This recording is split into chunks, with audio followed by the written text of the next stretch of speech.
Sponsored by LIC Nepal, जीवन रहँदा पनि जीवन पश्चात पनि। गर्वैदेखि बलियो भूगर्भ सिमेन्ट।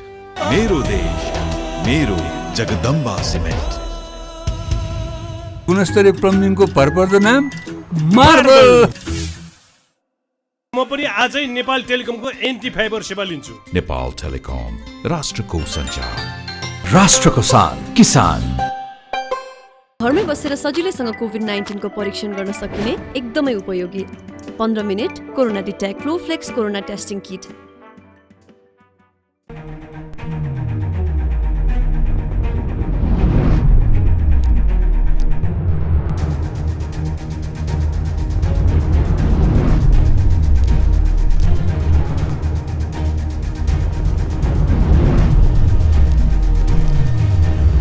नमस्कार आदरणीय दर्शक, नेपाल कम्युनिस्ट पार्टी माओवादी केन्द्रको 8औं राष्ट्रिय महाधिवेशन आजबाट सुरु भएको छ। नेपाल कम्युनिस्ट पार्टी माओवादी भित्र प्रचण्ड फेरि पनि निर्विकल्प अध्यक्ष कसरी बन्दै हुनुहुन्छ? अर्को पुस्ता किन तयार भएन? प्रचण्डलाई प्रतिस्पर्धाबाट हराउन किन माओवादी केन्द्रमा कोही पनि अहिलेसम्म आउन सकेन? के कारण? आजको कार्यक्रममा हामी यसबारेमा विशेष रूपमा चर्चा गर्दैछौँ। माओवादी केन्द्रको 8औं महाधिवेशन नीति र नेतृत्वको लागि पनि बस हुँदैछ। वैचारिक बसमा माओवादी उत्रेको छ। अब पार्टीलाई कहाँ पुर्याउने, कसरी लिएर जाने? हाम्रो बीचमा पार्टीका नेता धर्मदत्त देवकोटा हुनुहुन्छ। देवकोटाजी, तपाईँलाई म जनता जान्न चाहन्छु अनि कार्यक्रम स्वागत गर्न चाहन्छु। धेरै धेरै धन्यवाद ऋषि सर। अब तपाईँको पार्टीको राष्ट्रिय महाधिवेशन आजबाट सुरु भयो, यसको मूल एजेन्डा बताउनुहोस्। ऋषि सरलाई म सर्वप्रथम त हार्दिक धन्यवाद दिँदै, तपाईँले जति बहस चलाउनुहुन्छ, जनतामा सम्प्रेषण गर्नुहुन्छ, तपाईँ आफू पनि लोकप्रिय हुनुहुन्छ। योभन्दा अगाडि शिक्षा सम्बन्धी कार्यक्रममा तपाईँसँग मेरो भेट भएको थियो। मैले चाहिँ नेपाली मौलिकताको समाजवाद भन्ने एउटा किताब तपाईँलाई दिएर छोडेँ र मेरो सुझाव के थियो भने तपाईँको जुन सर्कल छ बहसमा ल्याउने, त्यो सर्कललाई अलिकति अपग्रेड गर्नुहोस् र हामी जस्ता जनताको छोरालाई पनि अलिकति टाइम दिनुहोस् है सर भनेको थिएँ। आज चाहिँ जुन अवसर दिनुभयो धेरै धेरै धन्यवाद र आभारी व्यक्त गर्न चाहेँ, पहिलो कुरा। अब दोस्रो कुरा, तपाईँले सोध्नुभएको पार्टीले चाहिँ राष्ट्रिय सम्मेलन गर्ने भनेर तयारी गर्दै आयो गत साउनदेखि। तयारीको अवसर तर 81 महाधिवेशनमा रूपान्तरण भयो। हिजो पार्टीले अलिकति होमवर्क गर्यो। आज बिहानको केन्द्रीय कमिटीको बैठकले त्यसलाई अनुमोदन गरेर महाधिवेशन गर्ने भयौँ र त्यो महाधिवेशनले यो देशलाई अहिलेसम्म देशमा रहेका राम्रा पक्षहरूलाई संरक्षण गर्दै जति विकृति, विसङ्गति, अस्थिरताका लक्षणहरू देखिरहेका छन् त्यसलाई एउटा नयाँ दिशा र स्थिरताको दिशातिर लैजाने दिशामा पार्टीमा बहस गरेर हामीले त्यो नीति र नेतृत्व दिने प्रयास गरिरहेछौँ। अब नेतृत्वको कुरा गर्दै प्रचण्डले तपाईँको पार्टीभित्र किन निर्विकल्प बनिरहनु भएको छ? के कारण? धमला सर, तपाईँलाई पनि थाहा छ हाम्रो पार्टी विगतमा 1 नम्बर पार्टी थियो। जनयुद्ध गरिसकेपछि संविधान सभामा पहिलो नम्बर भयो। त्यति बेलै पहिलो संविधान सभाकै चुनावमा संविधान दिन सकेको भए सायद नेकपा माओवादी केन्द्र पहिलो नम्बरकै पार्टी भइरहन्थ्यो होला कि एउटा सम्भावनाको विषय। तत्पश्चात पार्टीभित्र विभिन्न विग्रह भएर यहाँबाट चाहिँ वैद्य कमर जानुभयो, बाबुरामजी जानुभयो, जो सँगसँगै प्रचण्डसँग काम गर्नुभएको थियो, उहाँहरू चाहिँ बाहिर जानुभयो। अहिले प्रचण्डकै हैसियतमा व्यक्तित्व विकास गरेर प्रचण्डको अल्टरनेट यो भनेर हामीले छुट्याइसक्ने बेला पनि भएको छैन। तपाईँको पार्टीभित्र जन्मेको छैन। म भन्दैछु माओवादी केन्द्रमा अहिले भएको अब नारायण काजी कामरेड हो वरिष्ठ नेता र अहिले प्रचण्ड पछाडिको, उहाँ आफैले प्रचण्डको विकल्प छैन भनेर पटक पटक भाषण गरेको तपाईँ सुन्दै हुनुहुन्छ। हामी युवाहरूले कतिपय वैचारिक क्षेत्रमा फिडब्याक गरे पनि प्रचण्डले नेतृत्व गर्न सक्नु भएन। अब हामी भनेर च्यालेन्ज गर्न सकिरहेको स्थिति पनि छैन र राष्ट्रको निम्ति प्रचण्डले जे जति योगदान गर्नुभएको छ, अझै एक काल अझै पनि उहाँले चाहेसम्म अहिले उहाँलाई अवसर दिनुपर्छ र उहाँकै नेतृत्वमा अरू टिम जानुपर्छ भन्ने खालको। त्यसमा नेतृत्व र नीतिमा तपाईँको पार्टीभित्र विवाद छैन? 8औं महाधिवेशन नीतिमा व्यापक बहसहरू हुन सक्छ, किनभने जसरी अध्यक्ष कमरेड बहस हुनुपर्थ्यो त्यसरी त बहस भएको छैन। नीतिमा छैन, त्यसमा हाम्रो पनि गुनासो छ। अध्यक्ष कमरेडले डकुमेन्ट ल्याइसकेपछि हाम्रो विचार पनि अध्यक्ष कमरेडको डकुमेन्टमा समेटियो भने त्यो सर्वसम्मतले नै जान्छ।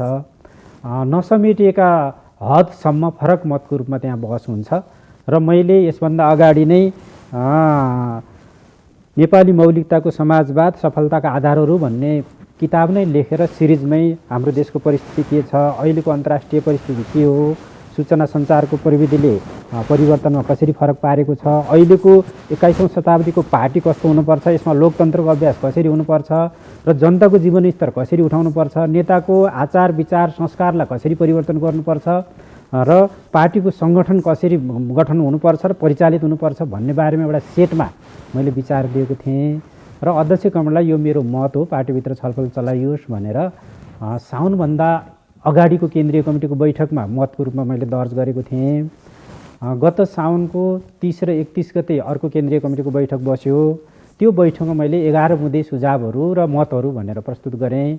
त्यसमा चाहिँ अहिले विश्वमा के ट्रेन्डमा चेन्ज भएको छ, देशमा कति परिवर्तन भयो र त्यसलाई हामीले आधुनिक ढङ्गले कसरी चेन्ज गर्ने र हाम्रो पार्टीको नीति रीति थिति विधि सङ्गठनमा कसरी सम्बोधन गरेर अहिलेको आधुनिक बनाउन सक्छौँ र जनताले रुचाएको बनाउन सक्छौँ भन्ने विकल्पहरू त्यहाँ प्रस्तुत गरेको थिएँ। तर सुविधा भोगी भयो, दुर्भाग्य भनौँ त्यहाँ चाहिँ पार्टीको बैठकमा विचारहरूलाई मैले यो वाक्य सक्छु धमला सर, पार्टीका विचारहरूलाई खुलाखलस्त केन्द्रीय सदस्यहरूले राख्न पाउने, मत चाहिँ राख्ने, यो ठिक यो बेठिक भनेर जानुपर्ने स्थितिमा त्यति बेलाको बैठकमा चाहिँ देवकोटाजीले यति बुँदा राख्नु भएको छ, यो मत राख्नु भएको छ भन्नेसम्मको आँट पनि साथीहरूले गर्नु भएन र आज मैले बैठकमा अध्यक्ष कमललाई भने मैले त्यति बेला विचार राखेको थिएँ, ती विचारहरूमा छलफल हुन पाउनु पर्यो, विचार हामी व्यापक वैचारिक बहस गर्छौँ भन्ने तर विचारलाई अभिव्यक्त हुन नदिने, निषेध गर्ने कुरा नगरौँ भनेपछि अध्यक्ष कामरेडले त्यस्तो हुँदैन,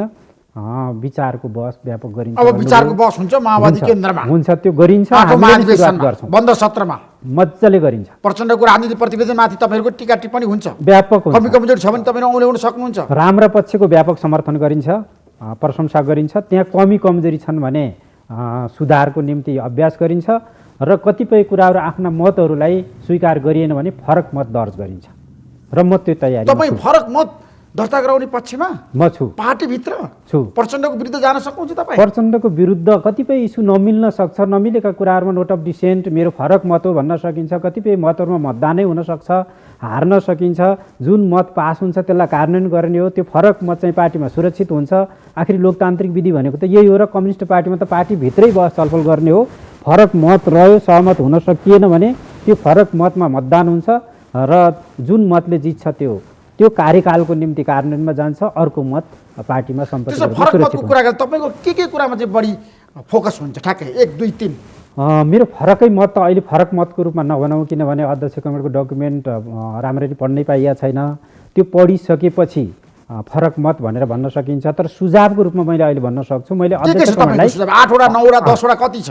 मैले 11 वटा सूचना गरेको छु, तर यसलाई सब गर्ने भने करिब 50 वटा पुग्छ। त्यसमा पहिलो नम्बरमा त मैले देशको परिवर्तित स्थितिको बारेमा राम्ररी विश्लेषण गर्नुपर्छ। नेपालको वर्ग स्थितिमा परिवर्तन भएको छ, परम्परागत छैन र यसलाई नयाँ ढङ्गले विश्लेषण गरेर जे हो त्यसलाई नै हामीले यथार्थ विश्लेषण गरौँ, नम्बर 1 यो छ। दोस्रो, नेपालको अहिलेको वर्तमान परिस्थिति र अन्तर्राष्ट्रिय परिस्थितिको समेत विश्लेषण पनि नयाँ ढङ्गले गर्नु पर्यो। साम्राज्यवादको चरित्र पुरानो खालको छैन, मजदुरको चरित्र पुरानो खालको छैन, पुँजीपतिको चरित्र पनि पुरानो खालको छैन। अहिले समग्रतामा सबै सहकार्य, सहअस्तित्व, सङ्घर्ष, फेरि एकता, फेरि सङ्घर्ष, एउटै टेबलमा बस्दै काम गर्दै प्रतिस्पर्धा गर्ने र व्यवस्थापकीय क्षेत्रमा प्रतिस्पर्धा गर्ने युग आयो। अहिले लडाइँ भिडन्त, एकले अर्कोलाई मास्ने अनि सत्तामा जाने नभएर व्यवस्थापकीय हिसाबले प्रतिस्पर्धा गर्ने, जो योग्य छ सत्तामा बस्ने, जो अयोग्य छ विपक्षमा बस्ने, फेरि अर्को पटक चाहिँ जनमतबाट परिवर्तन हुन सक्ने अहिलेको विश्व परिस्थिति आयो। त्यसर्थ यो नयाँ परिस्थितिको नयाँ विश्लेषण गरेर जानुपर्छ र अर्को पक्ष यसरी नयाँ परिस्थितिको नयाँ विश्लेषण गरेपछि मेरो निष्कर्ष के हो भने हामीले हाम्रो मार्गदर्शक सिद्धान्त मार्क्सवाद, लेनिनवाद, माओवाद भन्दै आयौँ। यो मार्क्सवाद, लेनिनवाद, माओवाद भनेको यसको सार भनेको द्वन्द्वात्मक ऐतिहासिक भौतिकवाद हो। यो द्वन्द्वात्मक ऐतिहासिक भौतिकवादले समाज भएको विकास परिवर्तन कसरी हुन्छ, मानव समाजको इतिहास के हो, कसरी परिवर्तन भएको छ र अहिले कहाँ छौँ, भोलि कहाँ जाने भन्ने कुरा यसले विश्लेषण गर्छ। त्यसैले मार्क्सभन्दा अगाडिदेखि नै यस्ता कुराहरू विश्लेषण हुँदै आए। मार्क्सले सबभन्दा बढी वैज्ञानिक विश्लेषण गर्नुभयो, लेनिनले त्यसलाई अभ्यास गर्नुभयो, माओले अभ्यास गर्नुभयो र नेपालको सन्दर्भमा पुष्पलालले अभ्यास गर्नुभयो, मदन भण्डारले अभ्यास गर्नुभयो, कमरेड प्रचण्डले अभ्यास गर्नुभयो र अरू धेरै नेताहरूले अभ्यास गरेका छन्। यी सबैको सार के हो भने द्वन्द्वात्मक ऐतिहासिक भौतिकवाद हो। त्यसैले हामीले मार्गदर्शक सिद्धान्त मार्क्सवाद लेनिनवाद माओवाद अनि प्रचण्ड पथ भनेर यसरी जोड्दै असभ्य अभ्यास गर्नुभन्दा द्वन्द्वात्मक आवश्यकता छ भने फेरि पनि बहस सुरु भएको छ नि माओवादी द्वन्द्वात्मक ऐतिहासिक भौतिकवाद बहसको विषय भएको छ नि धर्मदत्तजी तपाईँलाई के लाग्छ म भन्दैछु त्यसैमा जोड्छु द्वन्द्वात्मक ऐतिहासिक भौतिकवादलाई मार्गदर्शक सिद्धान्त मानेपछि त्यसैभित्र प्रचण्ड पथ पनि पर्छ त्यसैले हामी ब्रोड एउटा हाइवेमा हिँड्ने हिसाबले जाउँ सानो कुरा गल्लीहरूतिर जाने सोचाइ नगरौँ भन्ने मेरो मत छ र प्रचण्ड पथ भन्ने जुन छ त्यो प्रचण्ड पथले हिजो नेपालमा गणतन्त्र ल्याउने समावेशी सङ्घीयता जति उपलब्धि ल्यायो प्रचण्ड स्वयंले प्रचण्ड पथको अहिले आवश्यकता औचित्य त्यस्तो छैन त्यो भन्न जरुरी छैन भनिसकेको सन्दर्भमा त्यो चाहिन्छ भन्ने पक्षमा त मैले त मार्गदर्शक सिद्धान्तै अलिकति त्यो छैन जरुरी छैन पूजा गर्ने प्रचलन सकियो द्वन्द्वात्मक ऐतिहासिक भौतिकवादी सिद्धान्तमा हामी अगाडि बढ्छौँ भनेपछि मार्क्स एङ्गेल्स लेनिन माओ सेतुङ त्यसपछि गएर जुछे किम इल सुङ उतातिर चेकोय भारादेखि लिएर फिडेल क्यास्ट्रोदेखि लिएर हाम्रो पुष्पलाल मदन भण्डारी प्रचण्ड समेत त्यसैभित्र अट्नुहुन्छ र उहाँहरूको योगदान जे छन् जति बेला चाहिन्छ त्यति बेलै प्रशंसा गरेर हामीले चाहिँ लिएर जानुपर्छ मैले भनेको मतलब माओको योगदान छैन लेनिनको योगदान छैन भन्ने होइन व्यक्तिमा आधारित गर्दै जाँदाखेरि आन्दोलन साँगुरिने अनि अगाडि बढ्नको निम्ति साथीसँगी थोरै हुने खालको स्थिति भएको हुनाले अलि ब्रोडली जाउँ भन्ने मेरो प्रस्ताव छ नम्बर 1 र जहाँसम्म प्रचण्ड पथ छ भन्ने कुरा प्रचण्ड पथको रूपमा कसैले व्याख्या गर्छ भने त्यो अन्यथा भएन तर अब नेपाली समाजको विकासको निम्ति त्यो पथमै जरुरी हो मार्गदर्शक सिद्धान्तमा राख्नुपर्छ भन्ने जरुरी छैन प्रचण्ड कमेडका योगदानको मदन भण्डारीका योगदानको पुष्पलालको योगदानको बिपी कोइरालाको योगदानको गिरिजा कोइरालाको योगदानको कृष्णप्रसाद भट्टराईको योगदानहरूलाई लोकतान्त्रिक आन्दोलनभित्र हामीले व्याख्या गर्न सक्छौँ नि मुख्यतः लोकतान्त्रिक आन्दोलन हो नि हो यो यस ढङ्गले अलिक ब्रोडली जाउँ र जसको योगदान जति छ त्यसको समीक्षा गरौँ मूल्याङ्कन गरौँ राम्रो पक्षलाई अगाडि बढाउँ कमीलाई चाहिँ शिक्षा लिएर अगाडि जाउँ भन्ने यो एउटा पक्ष दोस्रो पक्ष मैले पार्टीमा के सुझाव दिएको छु भने अब अहिलेको सन्दर्भमा माओवाद भनेर विश्वले यो झगडाको सशस्त्र सङ्घर्षको युद्धको विचार हो सरले गाउँ घेर्ने जनयुद्ध गर्ने तपाईहरुको विगतको नीति त खराब थियो सबैले भनेका छन् खराब त थिएन त्यति बेलाको आवश्यकता जनयुद्धमा तपाईले के गर्नुभयो भन्नुस् त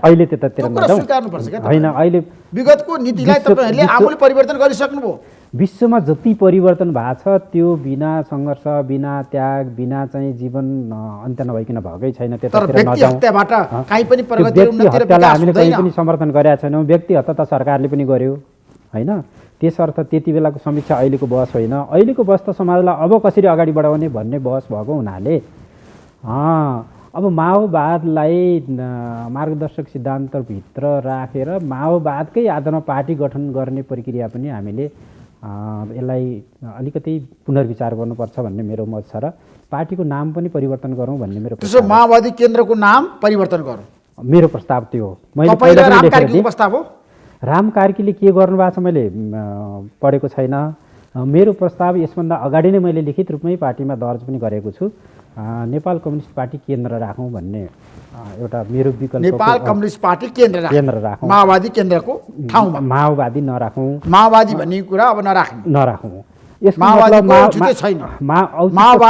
औचित्य सक्यो औचित्य छैन भन्ने होइन जुन मात्रामा औचित्य होला हामीलाई आवश्यक पर्ने ठाउँमा हामी युज गर्न सक्छौँ माओलाई हामी सम्मान गर्छौँ उहाँका योगदान छन् मार्क्स एङ्गेल्स लेनिन स्टालिन माओदेखि लिएर विश्व क्रान्तिमा योगदान गरेका नेताहरूको सन्दर्भ अनुसार हामी सम्मान गर्ने र औचित्यलाई चाहिँ अगाडि बढाउने कुरा त आफ्नो ठाउँमा छ तर हाम्रो पार्टीको मार्गदर्शक र नाम नै माओको नाममा राख्नुपर्ने केही आवश्यकता छैन र अहिले आएर माओवाद भनेर हामीले विगतमा जति विश्लेषण गरौँ त्यो न निर्वाचनमा काम लाग्छ न समाजवादको विकासमा हिजो माओले जति योगदान गर्नुभयो अब 21औं शताब्दीमा त्यसले उही माओवादी तरिकाले अगाडि जान सक्ने स्थिति छैन नयाँ ढङ्गले अगाडि बढ्ने परिस्थिति आइसकेको छ त्यसर्थ माओवादी भनेर पार्टीको नाम पनि राख्दाखेरि अन्तर्राष्ट्रिय क्षेत्रमा पनि यो माओवादी भन्ने शब्दलाई अलिकति नकारात्मक ढङ्गले हेरिने हाम्रो सन्दर्भमा पनि हामीलाई ठुलो पङ्क्तिलाई प्रिय नै लाग्छ आफैले प्रयोग गरिरहेको शब्द नाम अलि अप्ठ्यारो त होला तर पनि यो जनताको चाहना अनुसार तपाईहरुले पार्टीको नाम परिवर्तन गर्नुपर्छ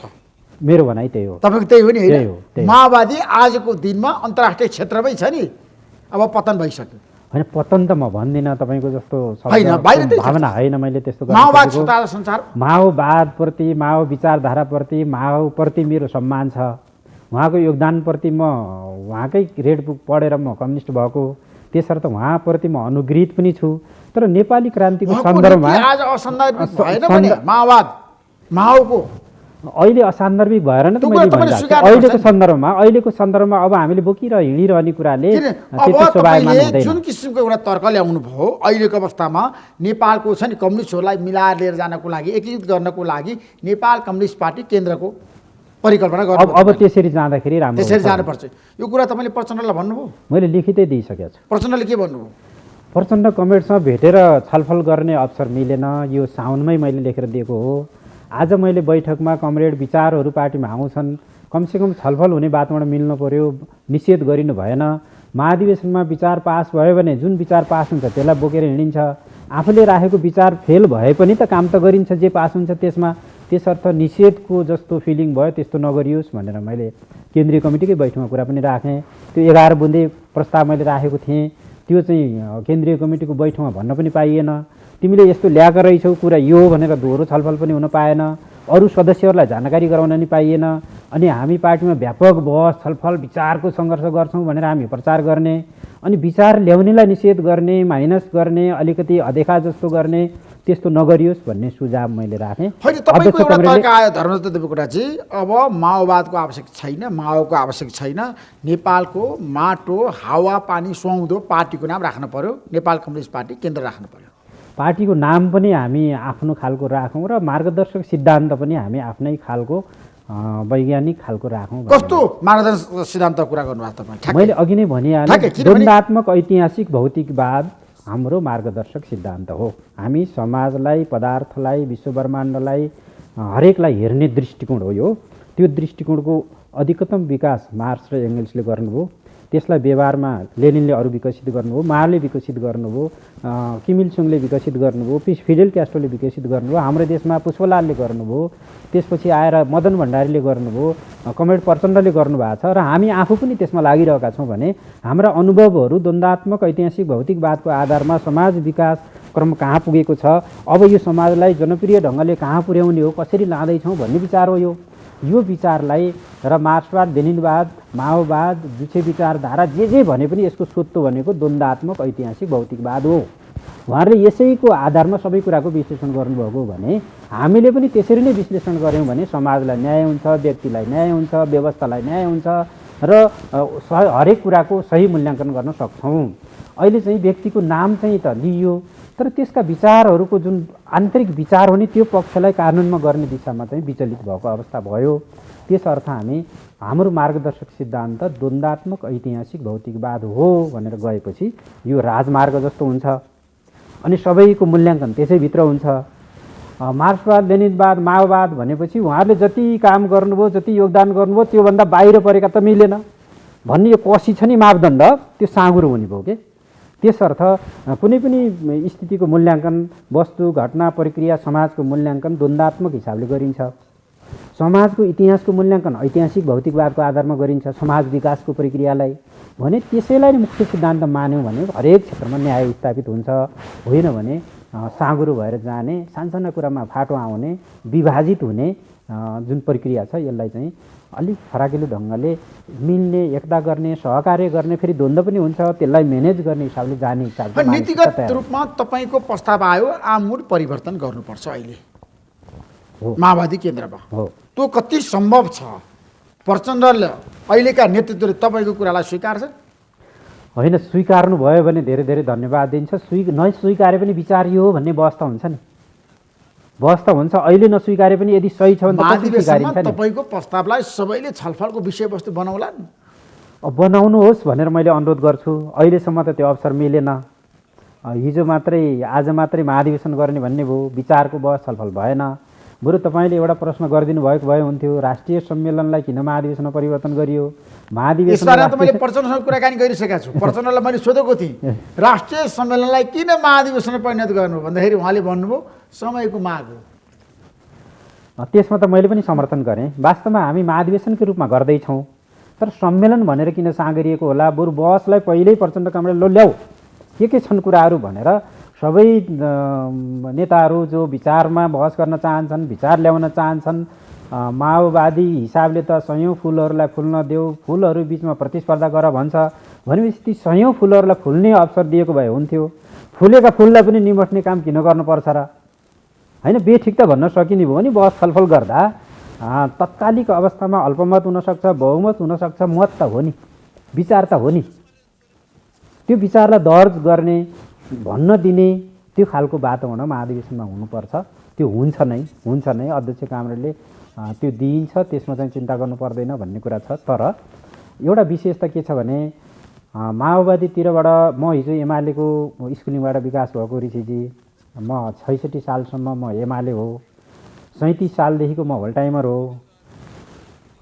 यता चौथो महाधिवेशनबाट माओवादीतिरबाट एमालेमा जानेलाई हामीले पपुलर मत दिएर जितायौँ, चाहे त्यो रविन्द्र श्रेष्ठ भनौँ, चाहे कमल चौलागाई भनौँ। त्यहाँतिर अलि सहिष्णुताका पक्ष बढी थियो। हामीतिर चाहिँ योगदानलाई महत्त्व दिने, योगदानको कदर गर्ने, बहस छलफललाई महत्त्व दिने भन्दा पनि अलिकति फरक विचार ल्यायो कि त अनि खेदो खन्ने हो कि भन्न पनि नसक्ने हो कि भन्ने खालको अलि आतङ्कको जुन स्थिति छ त्यो नगरौँ भन्ने छ। र जहाँसम्म व्यक्तिगत विरोध पार्टीभित्र गर्न गाह्रो छ क्या माओवादी केन्द्रमा बसेर? होइन, प्रचण्डको विरोध किन पार्टी गर्नु छोड्नु पर्यो र? पर्यो माओवादी केन्द्र कि त छोड्नु पर्ने भए त मैले उनलाई छोडिसक्ने। मान्नु पर्यो। सुन्नु न, मेरै कुरा राम्ररी सुन्नुहुन्छ भने नेकपा बनाउनुको निम्ति पनि मैले योगदान गरेको छु। म माओवादीमा आएपछि प्रचण्डसँग नजिक भएर धेरै सहकार्य पनि गरेको छु। प्रचण्ड कमलले पनि मलाई एककाल राम्रै मन पराउनु भयो है। र विचार स्वभावको हिसाबले प्रचण्ड साह्रै लोकतान्त्रिक पनि हुनुहुन्छ, कुरा सुन्नुहुन्छ, सहिष्णुता पनि छ, नभएको होइन।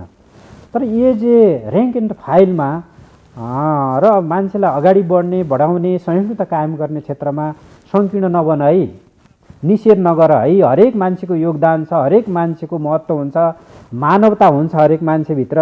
हामी त मानव हो नि पहिला त, त्यसपछि बल्ल नेता कार्यकर्ता के भयो होला, पार्टी पनि फरक भयो होला। सबभन्दा ठुलो कुरो त मानवता हो नि।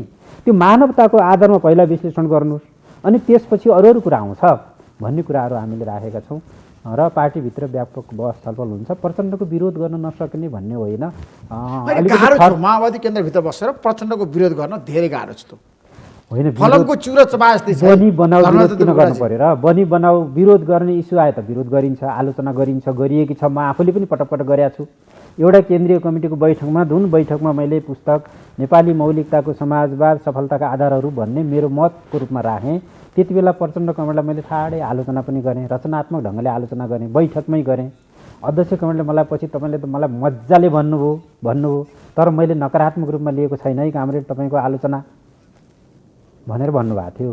भनेपछि विरोधै हुँदैन भन्ने होइन, तर धेरै कमरेडहरूले धेरै रुचाइदिएपछि विरोधै गर्नुपर्छ भन्ने पनि छैन। त्यसमा मलाई के बताउनुहुन्छ, यो 8औं महाधिवेशनले माओवादी केन्द्रलाई कहाँ पुर्याउला? 8औं विघटनतिर लिएर जाला कि अथवा नयाँपन दिएला सङ्गठनमा?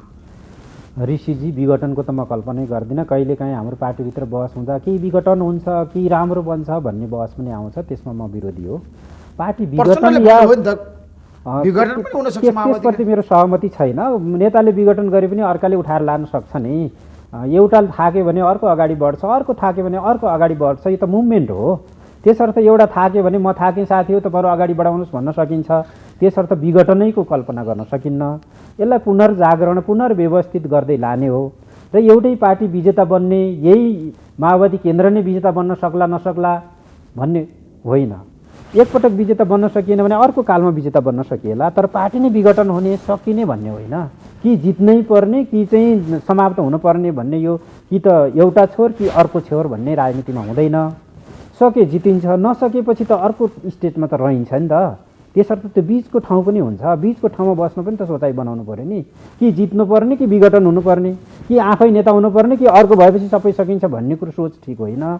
र तपाईँले सोधेको प्रश्नको चुरो, प्रचण्ड कमरेडको विरोध गर्ने, अलि हाक्का हाकी सङ्घर्ष गर्ने बाबुरामजी हुनुहुन्थ्यो उहाँ चाहिँ छोडेर जानुभयो। हातका हाकी सङ्घर्ष गर्ने वैद्यजी हुनुहुन्थ्यो, उहाँ छोडेर जानुभयो। अब तेस्रो र्याङ्कको नेता हो हाम्रो नेत्रविक्रम चन्द, उहाँ पनि भएको भए साह्रै हुन्थ्यो होला कि। अब बादलजी हुनुहुन्थ्यो र्याङ्क एन्ड फाइलको अर्को सिनियर लिडर, उहाँ पनि हिँड्नुभयो। त्यसर्थ अहिले प्रचण्ड कमरेडसँग व्यक्तित्वको हिसाबले, विचारको हिसाबले जुवारी खेल्ने खालको व्यक्तित्व चाहिँ व्यवहार माओवादी केन्द्रमा कोही जन्मिया छैन म भन्दिनँ। तर अहिले चाहिँ जोडको तोड त्यहाँसम्म जाने मान्छे देखिया छैन। म चाहिँ प्रचण्डसँग जोडको तोड गर्न होइन, प्रचण्डको सहयोगी बनेर माओवादी आन्दोलनलाई व्यवस्थित गर्ने र सिङ्गो वामपन्थी आन्दोलनलाई सफलताको दिशामा लैजानेमा प्रचण्डलाई तपाईँ सुधार्न चाहनुहुन्छ, परिवर्तन गर्न चाहनुहुन्छ? मेरो चाहिँ मैले अघि नै भनिहालेँ, एउटा नेताको कार्यकाल भनेको अधिकतम एउटा पदमा 2 कार्यकाल हो, मैले अघि नै भने। तर प्रचण्ड आज 30 वर्ष अध्यक्ष बनिरहनु भएको छ अहिले लगातार। प्रचण्डजी म बिसाउन चाहन्छु भन्नुहुन्छ, तर हामीले अहिले तत्काल विकल्प नदेखेपछि यो कालमा प्रचण्डजीको विकल्प छैन। यो काल मेरो पनि नेता यो 5 वर्ष कालमा अहिले प्रचण्डको विकल्प फेरि 5 वर्ष प्रचण्ड अध्यक्ष बन्ने हो, त्यो त त्यसमा विवादै छैन। त्यसपछिका पदहरूमा वरिष्ठ उपाध्यक्ष 5 वटा, त्यसपछि महासचिव, उपमहासचिव 3 जना, सचिव 5 जना भनेको छ के अरे, यस्तै अरू पदहरूको चुनाव हुन्छ। ती पदहरूमा चाहिँ अरू विविध साथीहरू आउनुहुन्छ र श्रृङ्खला चाहिँ के हुन्छ भने कम्युनिस्ट पार्टीमा प्रचण्डको उत्तराधिकारी को हो त माओवादी केन्द्रमा? यो उत्तराधिकारी भन्ने प्रश्न धेरै तपाईँले नै गर्नुभएको छ, आइरहेछ। कम्युनिस्ट पार्टीभित्र व्यक्तिगत उत्तराधिकारी भन्ने पहिला चलायो, अहिले हुँदैन। व्यक्ति उत्तराधिकारी होइन, कम्युनिस्ट पार्टीभित्र सङ्गठन हुन्छ, र्याङ्क एन्ड फाइल पदाधिकारीको हुन्छ। मानव प्रचण्डजी बिरामी पर्नुभयो भने को त नेता भन्दा त उपाध्यक्ष हो नि, वरिष्ठ उपाध्यक्ष छ उसले सम्हाल्ने हो। वरिष्ठ उपाध्यक्ष नै बिरामी भयो भने को उपाध्यक्ष मध्येको सिनियरले चलाउने हो। सङ्गठन कसले चलाउने हो? महासचिवले चलाउने हो। महासचिव अशक्त भयो भने कसले चलाउने हो? उपमहासचिवले चलाउने हो। यो त र्याङ्क एन्ड फाइल छ नि, त्यसर्थ उत्तराधिकारी भन्ने प्रश्न यो गलत कुरा हो। स्वतः आइहाल्छ आवश्यकता परेपछि। हिजो मदन भण्डारीको उत्तराधिकारी को थियो त? तर हुन्छ नि आशा लागेको व्यक्ति क्या पार्टीभित्र। हामी हो नि त, हामी केन्द्रीय कमिटीका हरेक सदस्य माओवादीभित्र सबै लिडर हुन लाग्छ। करिस्मेटिक लिडरशिप चाहियो नि त, क्वालिटी चाहियो नि त। त्यो पाएपछि जनतामा लोकप्रिय भएको जब त्यो पदमा पुग्छ त्यसपछि चाहियो नि धर्मदत्त देवकोटाजी। त्यो त यस्तो हुन्छ धमलाजी, जब मान्छे पदमा पुग्छ उसको परीक्षण हुन्छ। अहिले यो महाधिवेशनको कालमा प्रचण्डको विकल्प फलानु भन्ने निस्केन, देखिएन। त्यसर्थ प्रचण्डजीका कमी भए पनि कमीको साथसाथै उहाँ नै अहिले हाम्रो अध्यक्ष हो। अनि उहाँको विकल्पै छैन, अहिले नै उहाँले फलानु उत्तराधिकारी भनिदिनु पर्ने होइन, भन्नै पर्दैन, भन्नै हुँदैन। म त त्यो मतको मान्छे हो। सेन्ट्रल कमिटीले छान्छ नि, अरू पार्टीको प्रत्यक्ष निर्वाचित हुने भयो, हाम्रो चाहिँ केन्द्रीय कमिटीको प्रत्यक्ष निर्वाचन हुन्छ। त्यो केन्द्रीय कमिटीले अध्यक्ष छान्छ, वरिष्ठ उपाध्यक्ष छान्छ, उपाध्यक्षहरू छान्छ, महासचिव छान्छ, उपमहासचिव छान्छ, सचिव छान्छ, यसरी कार्यविभाजन गर्छ। त्यसमा मलाई के बताउनुहोस् भन्दा जाँदै एउटा निष्कर्षमा पुगौँ। तपाईँको पार्टीको यो 8औं महाधिवेशनले एमालेसँगको सम्बन्धमा पनि पुनर्विचार गर्छ, सुधार्नुपर्छ, मिलेर जानुपर्छ, वाम एकताको सम्भावना देख्नुहुन्छ? सम्भावना होइन, मैले त विश्वास गर्छु एमालेसँग तपाईँको कार्यगत एकता हुन्छ। फेरि पनि मेरो विचार है यो, अहिले ओली कमरेडको गतिविधिको कारणले, उहाँका व्यक्तिगत स्वभावका कारणले, नेताहरूका कतिपय आन्तरिक मनमुटावका कारणले जुन विभाजित मनस्थिति भयो, आम सिद्धान्तमा अन्तर आएको होइन। कतिपय प्रवृत्तिमा, कतिपय ट्रेनमा र विधि थिति रीतिलाई कार्यान्वयन गर्ने क्षेत्रमा अन्तर्विरोध आएका हुन्। त्यसर्थ ओली कामरेडले आफ्ना कतिपय ट्रेनलाई सुधार्ने बित्तिकै सहकारीको सम्भावनै छैन भनेर भन्नु हुँदैन। नेकपा एमाले पनि वामपन्थी कम्युनिस्ट पार्टी नै हो। उसले मार्क्सवाद लेनिनवादलाई मार्गदर्शक सिद्धान्त मानेको छ, लोकतान्त्रिक ढङ्गले पार्टी विधि पद्धतिमा चल्न खोजेको छ। त कतिपय ट्रेन टेन्डेन्सीमा भड्काव आएको छ र स्पेसल्ली ओली कामरेडको व्यक्तिवाद जुन लागू भएको छ र त्यहाँभित्र त्यो व्यक्तिवादको विरुद्ध सङ्घर्ष गर्ने ट्रेन आएन, त्यो चाहिँ हानिकारक छ। होइन भने नेकपा एमालेसँग सहकार्य हुनै सक्दैन भनेर निष्कर्ष निकाल्नु गलत हो। नेताहरूको प्रवृत्ति त्यसमा एमालेसँग मिलेर जानुपर्छ, मिलेर जानुपर्छ। एमाले पनि मिलेर आउन तयार हुनुपर्छ, हामी पनि त्यो बाटो खुला गर्नु। आगामी दिनमा फेरि पनि पार्टी एक भएर जान सक्छ, एकीकरण हुन सक्छ माओवादी केन्द्र एमालेको बिचमा? किन नसक्ने? निर्वाचनमा निर्वाचनसम्म होइन, यो त परिस्थितिले निर्धारण गर्ने कुरा हो। हिजो एक हुन सकेका पार्टीहरू के कारणले विभाजित भए, 1, 2, 3, के सहकार्यका विषयहरू छन्, के भिन्नताका विषयहरू छन्, कसरी मिल्न सकिन्छ भनेर नयाँ सिराबाट छलफल चलाउनै नसकिने कुरा होइन। हामी एमालेका नेताहरू, हामी स्वयं केपी कमरेडसँग, केपी कमरेड र प्रचण्ड कमरेडको एकदम ठुलो खाडल भएको बेलामा कम्युनिस्ट आन्दोलनभित्र तपाईँले ख्याल गर्नुभयो भने थोरै लामो हुन्छ।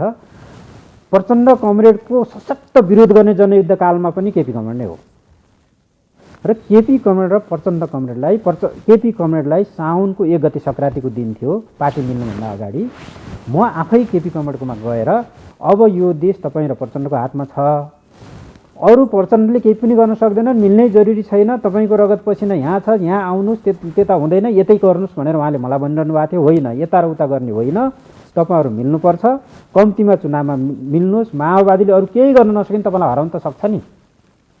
त्यसर्थ 100% को लोभ गरेर 40% लिनुभन्दा 60% सुनिश्चित गरेर 40% दिनुहोस्। त्यसो भएपछि वामपन्थीको सरकार बन्छ भनेर प्रस्ताव गर्ने म नै हो। त्यति बेलाको सायद साउनको 27 गतेको नागरिकमा मेरो लेख पनि छ, तपाईँहरू अहिले खोजेर हेर्नुभयो भने भेट्नुहुन्छ। र केपी कमरेडलाई मैले त्यसरी कन्भिन्स गरेँ। यता प्रचण्ड कमरेड त सहकार्य गर्नको निम्ति तयार नै हुनुहुन्थ्यो। यसरी नेकपा गठन गर्ने मिलाउनु तपाईँ नै हो, म नै हो भनेर मैले दाबी गर्दिनँ, तर अलिकति भूमिका मेरो पनि छ। त्यतिखेर सहकार्यको लागि वातावरण बनाउनु तपाईँ नै हो। मैले पनि गरेकै हो, त्यो एकदम तथ्य प्रमाणहरू छन्, लिखितै छन्। Thank you so much Dharmendra देवकोटाजी, महत्त्वपूर्ण समय दिनुभयो तपाईँलाई म धेरै धेरै धन्यवाद धमलाजी, तपाईँले अवसर दिनुभयो, फेरि नै अवसर दिनु होला। हामी देशलाई विधि थिति सङ्गतिमा लैजान तपाईँ जस्ता साथीहरू पनि ठुलो योगदान छ र आगामी दिनमा पनि त्यो योगदान होस् भन्ने म चाहन्छु। धन्यवाद। हस्त नमस्कार।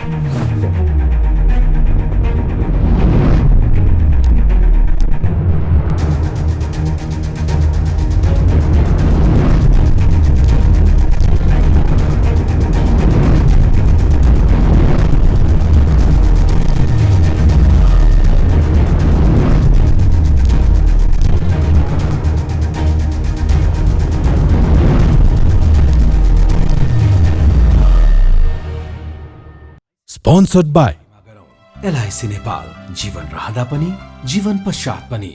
गर्वैदेखि बलियो भूगर्भ सिमेन्ट।